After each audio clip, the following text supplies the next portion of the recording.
Hi everyone, welcome to our Amrutanjan cooking channel. ಇವತ್ತಿನ ನಮ್ಮ recipe ದೊಡ್ಡಪತ್ರೆ ಅಥವಾ ಸಾಂಬಾರ್ ಸೊಪ್ಪಿನ ಗೊಜ್ಜು. ಈ ಸಾಂಬಾರ್ ಸೊಪ್ಪು ಆರೋಗ್ಯಕ್ಕೆ ತುಂಬ ಒಳ್ಳೆಯದು. ನಿಮಗೆ ಇದ್ರ ಗೊಜ್ಜು ಮಾಡೋದು ಹೇಗೆ ಅಂತ ತೋರಿಸ್ಕೊಡ್ತೀನಿ.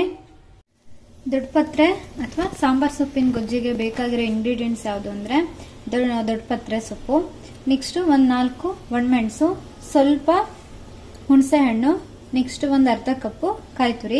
ಫಸ್ಟು ಸಾಂಬಾರ್ ಸೊಪ್ಪು ಮತ್ತು ಒಣಮೆಣಸನ್ನ ಎಣ್ಣೆನಲ್ಲಿ ಹುರ್ಕೊಬೇಕು. ಸೊ ಎಣ್ಣೆ ಕಾದಿದೆ. ಇವಾಗ ಇದಕ್ಕೆ ಸಾಂಬಾರ್ ಸೊಪ್ಪು ಮತ್ತು ಒಣಮೆಣಸನ್ನ ಹಾಕಿ ಫ್ರೈ ಮಾಡಬೇಕೀಗ.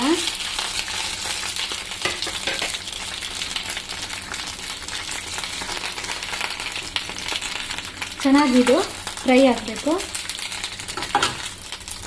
ಇದನ್ನ ಹಸಿ ವಾಸನೆ ಹೋಗೋವರೆಗೂ ಚೆನ್ನಾಗಿ ಹುರಿಬೇಕು. ಇದು ಆಲ್ಮೋಸ್ಟ್ ಆಗಿದೆ. ಇದು ಚೆನ್ನಾಗಿ ಫ್ರೈ ಆಗಿದೆ. ಗ್ಯಾಸನ್ನ ಆಫ್ ಮಾಡಿದ್ದೀನಿ. ಈಗ ಫ್ರೈ ಮಾಡಿರೋ ದೊಡ್ಡಪತ್ರೆನ ರುಬ್ಕೊಬೇಕು.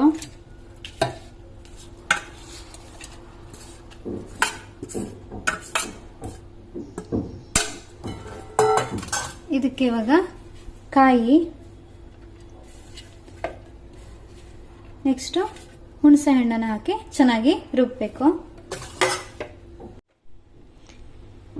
ಸಾಂಬಾರ್ ಸೊಪ್ಪನ್ನ ನೀರು ಹಾಕಿ ಸ್ವಲ್ಪ ನೀರು ಹಾಕಿಬಿಟ್ಟು ರುಬ್ಬಾಗಿದೆ. ಇವಾಗ ಎಣ್ಣೆ ಬಾಣಲಿನ ಇಟ್ಬಿಟ್ಟು ಇದಕ್ಕೆ ಒಂದು 4 ಸ್ಪೂನು ಕೊಕೊನಟ್ ಆಯಿಲನ್ನು ಹಾಕಿದ್ದೀನಿ. ಇದಕ್ಕೆ ಇವಾಗ 1 ಸ್ಪೂನ್ ಜೀರಿಗೆ ಹಾಕ್ತಾ ಇದ್ದೀನಿ. ನೆಕ್ಸ್ಟು ಒಂದು ಅರ್ಧ ಸ್ಪೂನು ಸಾಸಿವೆ,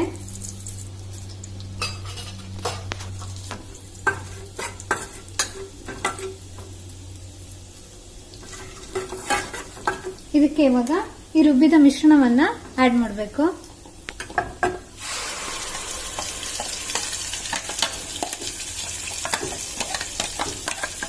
ತುಂಬಾ ಸಿಂಪಲ್ ರೆಸಿಪಿ ಇದು. ದೊಡ್ಡಪತ್ರೆ ಎಲ್ಲ ಆರೋಗ್ಯಕ್ಕೂ ತುಂಬ ಒಳ್ಳೆಯದು. ಚಿಕ್ಕ ಮಕ್ಕಳಿಗೆ ಥಂಡಿ ಮತ್ತು ಕೆಮ್ಮು ಆದಾಗೆಲ್ಲ ಇದನ್ನ ಯೂಸ್ ಮಾಡ್ತಾರೆ. ದೊಡ್ಡವ್ರಿಗೂ ಕೂಡ ಇದು ಕಫಕ್ಕೆ ತುಂಬ ಒಳ್ಳೆ ಮದ್ದು. ಇದಕ್ಕೆ ರುಚಿಗೆ ತಕ್ಕಷ್ಟು ಉಪ್ಪು. ಇದಕ್ಕೆ ಇವಾಗ 2 ಸ್ಪೂನು ಬೆಲ್ಲನ ಹಾಕಬೇಕು. ಬೆಲ್ಲ ಹಾಕಿ ಚೆನ್ನಾಗಿ ಕುದಿಸ್ಬೇಕು ಒಂದು 5 ಮಿನಿಟ್ಸು. ಇದು ಚೆನ್ನಾಗಿ ಇವಾಗ ಕುದ್ದಿದೆ. ಈಗ ಗ್ಯಾಸನ್ನ ಆಫ್ ಮಾಡ್ತೀನಿ. ಬಿಸಿ ಬಿಸಿ ಅನ್ನದ ಜೊತೆಗೆ ದೊಡ್ಡಪತ್ರೆ ಸೊಪ್ಪಿನ ಗೊಜ್ಜು ರೆಡಿ ಆಗಿದೆ. ನೀವು ಇದನ್ನು ಮನೇಲಿ ಟ್ರೈ ಮಾಡಿ. ಈ ದೊಡ್ಡಪತ್ರೆ ಸೊಪ್ಪು ಆರೋಗ್ಯಕ್ಕೆ ತುಂಬ ಒಳ್ಳೆಯದು. ನಮ್ಮ ಚಾನೆಲ್ನ ಸಬ್ಸ್ಕ್ರೈಬ್ ಮಾಡಿ, ಶೇರ್ ಮಾಡಿ ಮತ್ತು ಲೈಕ್ ಮಾಡಿ.